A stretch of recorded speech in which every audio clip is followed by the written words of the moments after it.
The 2017 ICAR Medcom fall meeting was a very effective meeting.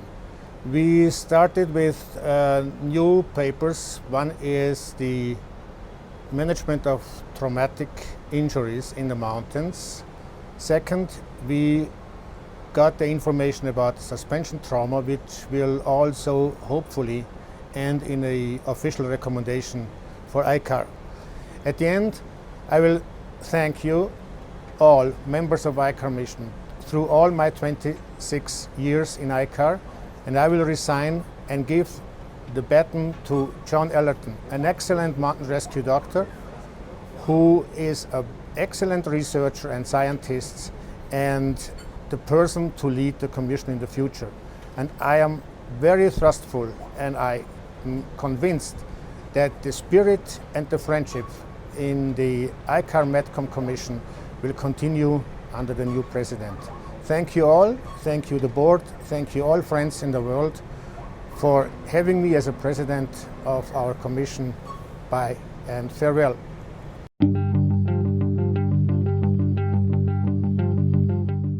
The suspension trauma is supposed to be also dangerous and can lead to death within a few minutes.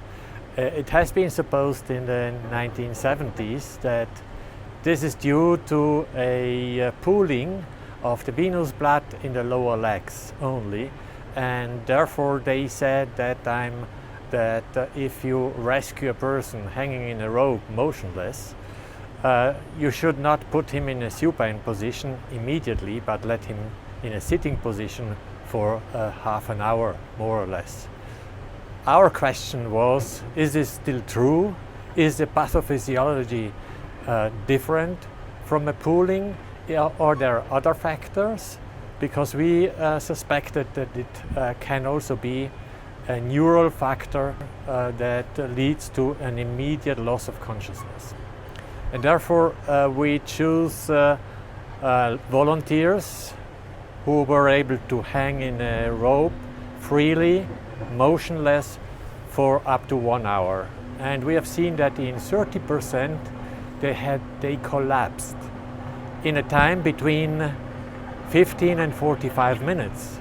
And we observed the pooling of venous blood in the lower legs, but this was immediately in the first 5 minutes when they started hanging, and then it did not go farther on. It did not increase during the hanging period, but all of them collapsed immediately, suddenly, without any clinical signs before.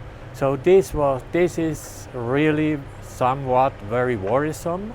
That means that rescue teams, if they have a hanging person motionless in a rope, they should not take it easy, and they should not rely on whether they are responsive.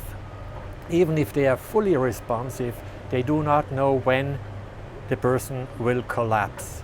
And there are no signs that precede the collapse. And between the collapse and the cardiac arrest, there might be only a few minutes. So they should not rely on the status, on the good status of the patient. They should press on an immediate rescue, on an immediate removal from the wall and cutting him from the rope and bringing him in a supine position where CPR also can be done. So the sitting position we can forget. A person with a suspension trauma has to be laid in a supine position and treated like another patient.